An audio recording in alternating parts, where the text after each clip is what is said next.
ওই যে আমার মেয়ে আছে না, আমার মেয়ে স্কুলে যাচ্ছিল, আর এই যে দক্ষিণ পাড়া আবুল ছেলে রিয়াজ আছে না, ওই রিয়াজ আমার মেয়ের নজরে টেনেছে। এখন এই বিচার কখন করতেছিস তাই ক। ভাই তো ছোট করে বিষয়, এইসব বিষয় কি আমি করি? শামিম দেখদিন ভাই কি করা যায়? মেম্বার এইসব বিষয়ে তো কান দেওয়ার সময় আমার নেই। এসব তো আর বড় সড়ো অন্যায় না যে মাথা লাগাবো। এত সিম্পল বিষয় উন্না ধরে টান দিছে, এখন কে যুগের পোলাপান দিতেই পারে। কি কব, দুষ্টুমি করেছে হয়তো। কি এটা কি ছোটখাটো বিষয়? শোন মেম্বার, তোরে আমি ভালোই ভালোই করছি, তুই যদি এই বিচার ঠিক মতো না করিস না, তোর বিরুদ্ধে না আমি আইনগত ব্যবস্থা নিবানে। আচ্ছা ভাই আপনি যান, আমার দেখতে দিই বিষয়টা কি করা যায়। আচ্ছা ঠিক আছে, আমি যাচ্ছি, কিন্তু কথাটা মনে থাকে যেন বিচার জন্য ঠিক মতো হয়, কথাটা মাথায় রাখিস। শামিম ভাই তুই একটু রিয়াজের কাছে যা, যে দেখো একটু বুঝাই মুঝাই কিছু করা যায় কিনা বা কিছু করা যায় কিনা। ওর কাছে যেতে পারবো না ভাই, ও যে ডেঞ্জারাস। ওর কাছে এরম বড় বড় চাকু থাকে, কোমরে ম্যাচিং থাকে, গেলে যদি ফুটোই দিয়ে যাবো না ভাই।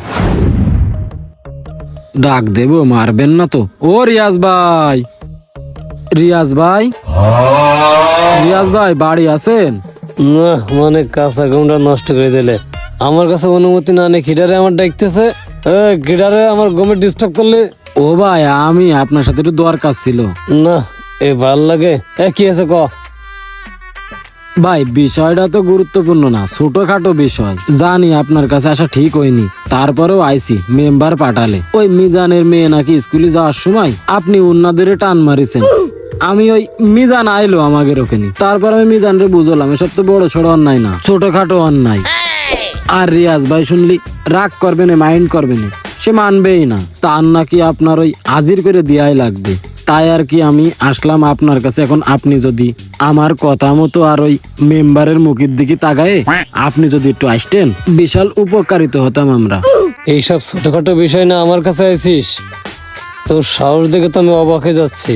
এখানে ভাই আমারও কোনো হাত নেই, মেম্বারেরও কোনো হাত নেই। ওই মিজান এরাম ধরা ধরেছে, যার জন্য আসতে বাধ্য হয়েছি। তাই ভাই আপনার কাছে একটু অনুরোধ করতেছি, আপনি যদি একটু যাইতেন তাহলেই মনে করেন যে বিশাল ভালো হইতো। আপনি একটু আইসেন ভাই, দয়া করে আপনি একটু আইসেন। আমি আপনার কাছে অনুরোধ করতেছি, আমার মুখের দিকে তাকাইলে একটু আইসেন ভাই। আমার তো সময় নেই, যদি সময় পাই তাহলে আসবানে। আজ যদি না পারি তাহলে মেম্বারে কইছে নে ওদের কাজে ওদের মিটে নিতি। খামাখা ডাক দিলে আনতে সর। ও ভাই একটু আইসেন ভাই। এমন জায়গায় সে পলাইছি, এটা কাকেও দেখতে পারবে না। কি ব্যাপার ভাই, আপনি এই জায়গায় পলাই রেছেন কেতে? এই চুপ চুপ চুপ, তা চল যা, কথা কইস না, আমার দেখতে সমস্যা আছে সরান্তে। আল্লাহ, তা আপনি এই জায়গায় পলাই রেছেন কেতে? কি এসতা কোন? ওরে আজকে রিয়াদানের শাড়ি ডেকেছে, ও শাড়ি যাওয়া যাবে না, ও লোক ভরো না, যখন তখন চাকু মারি দেবে না। তুই চলে যা, আমি এখানে কাজটা করবি না। আচ্ছা ঠিক আছে।